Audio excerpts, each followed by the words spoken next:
పేతురు అనుకున్నది జరిగిందా, ప్రభు అన్నది జరిగిందా?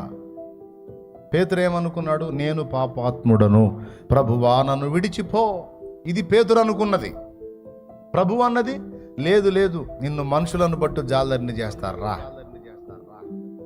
నేను స్థిరము లేను అండి ప్రభువా. ఇది పేతురు అనుకున్నది. లేదు లేదు, నీవు రాయి అంత స్థిరముగా ఉంటావు, కదలని వాడుగా ఉంటావు. చివరికి ఏం జరిగిందో మీకు తెలుసు. ప్రభు అన్నదే జరిగింది.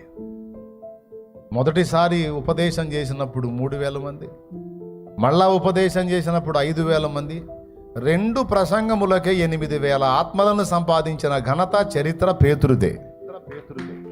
వల వేసాడంటే వల ఖాళీగా రాదు, ఇక చేపలు పడాల్సిందే. అంత మహా మేధావి పండితుడు విద్వాంసుడైన పౌలు వల్ల కూడా కాలేదు అన్ని ఆత్మలు పట్టడం అలా. కానీ పేతురు వల తీసుకున్నాడంటే అవుట్.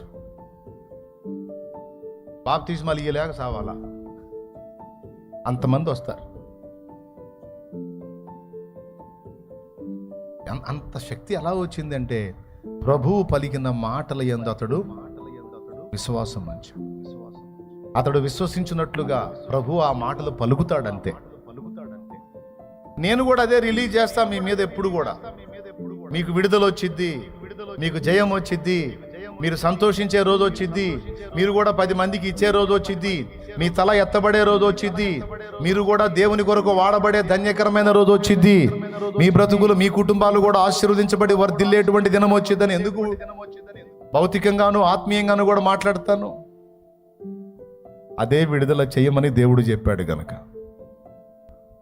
ఇప్పుడు నీ కుటుంబంలో అయినా, నీ పిల్లల దగ్గర అయినా, నీ దగ్గరకు వచ్చే ఏ వ్యక్తి మీదైనా నువ్వు వినియోగించాల్సింది ఏది? శుభకరమైన వచనము, ప్రోత్సాహకరమైన వచనము, దీవెనకరమైన వచనము, ఆశీర్వాదకరమైన వచనం.